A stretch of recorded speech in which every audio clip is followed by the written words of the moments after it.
In this video, we're going to be talking about whether or not a single mom can make it to financial freedom and early retirement by investing in real estate. Before you get all upset down in the comment section saying things like, what does this man know about what it's like to be a single mom? What could this guy possibly have to teach me about the struggles? Hold on, slow your roll, let me explain.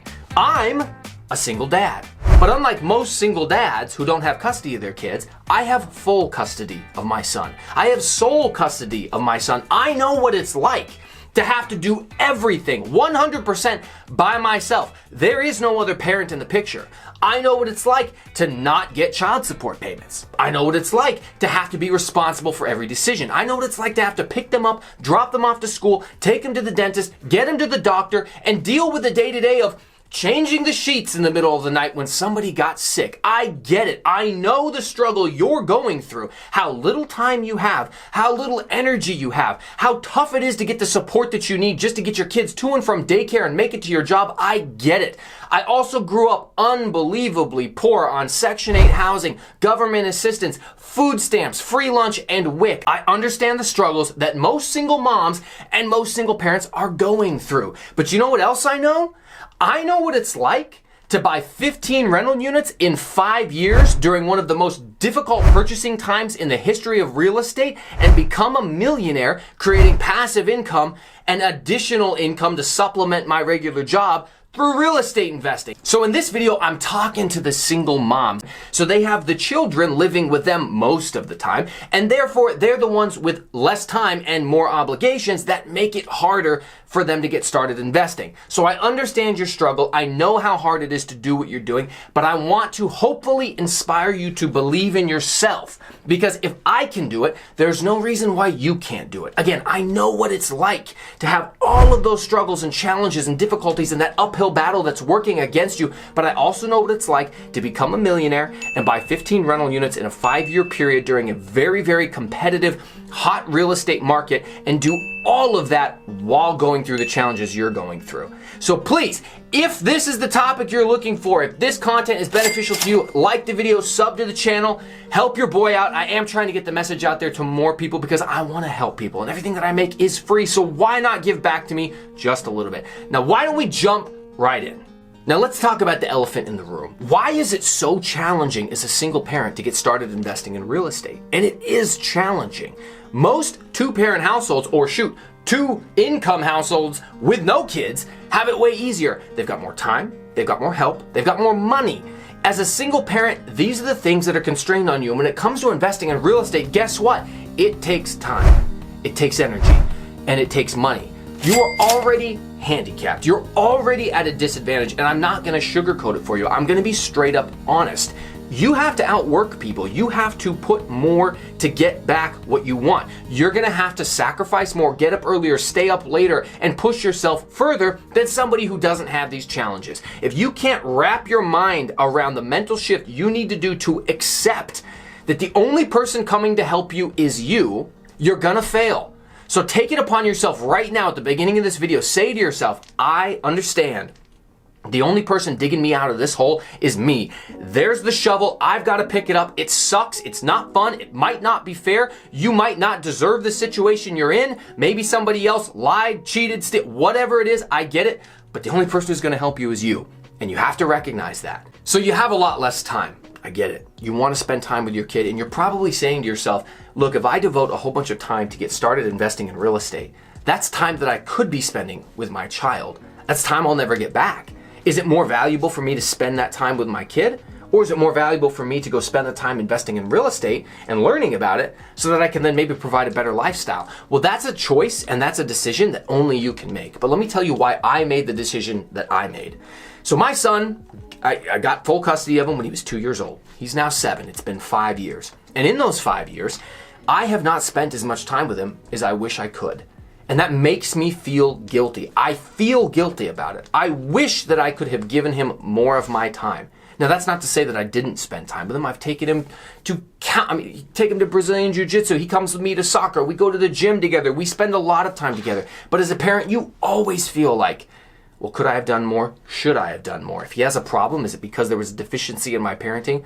I get it 100%. You're going to hold yourself accountable for that. But think about this. If you were able to get the 40 hours a week that you work, and maybe for some of you like me, it's 50, it's 60 hours a week. If you were able to reclaim that time and then give it to your kid, would that be a better option? Yeah, it might be. And that's exactly what I'm doing. I weighed the costs and benefits and said, look, I'm going to sacrifice some time with my son between the age of 2 and 10, so that hopefully between the ages of 10 and 18, I can spend way more time with him. If I devote some of the time to learning about real estate and studying a market and getting educated on the subject of investing in real estate, if I spend that time doing that so that I can then learn a skill that I can make money with, so that I can quit or limit the number of hours that I have to spend outside of the home, I'll be able to spend significantly more time with my kid. And if this was going to be a 20-year journey and you were going to miss his entire childhood, I would not recommend it. That's not the choice I would have made. But I think you can do it in 5 to 8 years. And it's not like you'll never see your kids. It's just that you're going to have to give some of that time back. And that's a tough choice for any parent to make. I get it. I'm not saying you're bad if you do it. I'm not saying you're bad if you don't do it. But understand, you're going to make a sacrifice on time. Now, while we're talking about things you're going to have to sacrifice, another one's probably going to be sleep. You are going to be exhausted. And truth be told, you're probably already exhausted. The thought of giving more of your energy to something else is so intimidating. It's so much easier to just sit down, watch Netflix, bust open Instagram Reels or TikTok on your phone, and just veg for a little bit. I get it. I understand the allure. I get the attraction. You feel like, hey, I'm here with my kids. Even if I'm just chilling, watching Netflix with them, at least I'm there. We're having an experience. I get to relax. I understand it's not fun to tell yourself, not only do I have to not spend time with them, but I also have to work harder. And you're probably just barely hanging on. I completely get it, and I understand that that sucks. I worked 20, 30, 40 hours of overtime a week sometimes because I needed to make my goal happen. And I'm not saying you need to do this forever, but what if for 6 months to a year you busted your butt and pulled a ton of overtime? You can get the kids carted off to grandma and grandpa's or someone from church or a friend or a family member. Work all of that overtime. And then once you've saved that chunk of money, you can now invest it in your first rental property. And I promise you, once you get one, it gets so much easier. I'll explain that in a minute. Stay tuned. It's not fun to have to sacrifice the time and the energy. You are exhausted. You deserve to be exhausted. You have a very tough, very hard job of being a parent and also having a full-time job. I get it. But again, the only person who's going to make the sacrifice is you. The only person who's going to make the excuses is you. The only person who can change your own life is you. So I'm really, really hoping that you take that seriously and seize the day, seize the opportunity to make the most of where you're at right now. Because if you waste the time, sure, you can get started later, but you might not be able to get to that time freedom you want to be with your kids while they're still kids. One of the final things we need to talk about additional challenges that single parents have versus two household incomes or a non-child adult, like a single adult with no kids, is the fact that you have less money. Kids are expensive, dude. The freaking amount of money I have spent in daycare is like a goddamn mortgage payment. $1,500 a month is more than the mortgage payments on a large majority of my properties that I own in the Midwest. $1,500 a month just so some minimum wage 19-year-old girl cannot watch my kid properly. Dude, it drives me insane, but it's a cost that I had to pay. And now he's at school, and yeah, I don't have to pay as much, but I'm still paying a babysitter to either pick him up or drop him off, depending on what my schedule is like. I don't know if I said this earlier, I'm a police officer. I have a full-time job as a police officer. I'm also a SWAT officer. I get called out in the middle of the night. And yeah, you may not have all of those extracurricular responsibilities that I have, but dude, I get it. You're busy. I'm busy.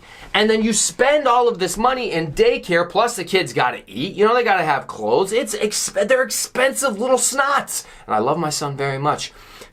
But he's a little butt sometimes.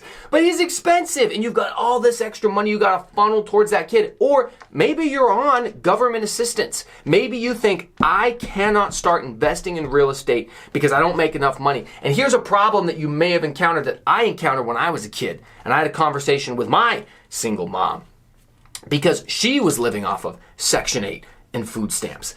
And I remember when I was 14 and I got my first job, and I said, Mom, how come you don't get a job? And she told me, well, if I go get a job, I might make $1,000 a month from this job. But now I won't qualify for the same benefits that I was qualifying for. And those benefits are actually worth more than $1,000 a month. Don't get me started on how corrupt and busted our welfare system is. It punishes people for trying to better their lives. Foolish.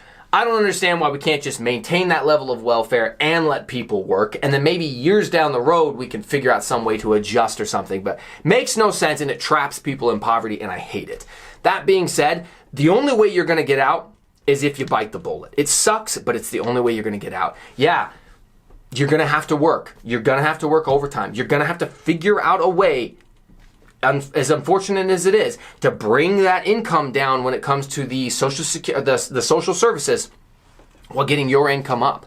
Now, maybe it's a good opportunity for you to go to school, and believe me, I am not the person who recommends schooling. I think college is a huge waste of time. But there's a lot of ladies out there that, and I've known single moms that became nurses. They put themselves through nursing school, so they stayed qualified for all of their benefits from the government because they weren't making any income. But then when they graduated school, now they're eligible to jump into a career that, even though they're going to get rid of the social services, the amount of money you can make as a nurse goes so high up that it will offset the balance, will actually improve the quality of their life. And there's a whole bunch of different careers out there that are similar to nursing, or even different skill sets. Shoot, ladies, I know you may have never considered this. Consider being a truck driver. I know it's not a very feminine job, but you could start out at 60 grand a year as a truck driver with like 5 months worth of training at a CDL school. And you can get government assistance to go to those types of schools depending on the school that it is. So don't sell yourself short, even though it's not glamorous. You know what else is not glamorous? Living on social services and food stamps for the entirety of your life and teaching your children to grow up in that same system. It's also not glamorous. And again, I'm not trying to chastise you ladies. I understand you've been dealt a very difficult hand. And the way to play this hand to get out of it is not easy. But I'm telling you right now, you're gonna make a sacrifice somewhere. This might be something you have to make a sacrifice for. It sucks, but it's the reality. And if you want somebody to sugarcoat it, this isn't the right channel for you. I'm gonna tell you how it really is so that hopefully you can get the help you need to move forward. Now here's the hack that you need to understand if you want to make it as a single parent. And this was the number one thing that changed everything for me. And it was called house hacking. For those of you who aren't aware of what house hacking is, I'm gonna give you a brief explanation. It's when you buy a house and you either move roommates in to help pay your mortgage, or you do what I did, because I didn't want a bunch of people living around my child that I don't know. Even as a man, you don't want to move complete strangers into your house. Instead, buy a duplex, or possibly a triplex or a fourplex. You can get preferential lending for a 2 to 4 unit building. If you buy a duplex, like the one I live in right now, and you put a tenant next door, like the wall that I'm sharing right here, and that tenant pays a portion of your mortgage, that will help cut your living expenses down. Let me give you the quick numbers. I was renting for $2,000 a month. When I bought this place, the mortgage on it was $2,700 a month. Well, that's an increase, except for the tenant next door was paying $1,600. So when I took my $2,700 minus $1,600, all of a sudden I had a remainder of $1,100. So my monthly amount coming out of my pocket to pay for rent went from $2,000 to $1,100. Now look, I get it. You don't want to live next to your tenants. You don't want to have somebody next door. You don't want to deal with the extra pressures of having to figure out how to manage people and do leases. I understand it. But if you're here, it's probably because you have some sort of interest in investing in real estate and you're wondering if you can do it. And the answer is yes, you can. I've done it. I'm friends with other single moms and single dads who've done it themselves. But again, the reoccurring theme that's coming through with every single topic we cover in this video is sacrifice. You're gonna have to make sacrifices.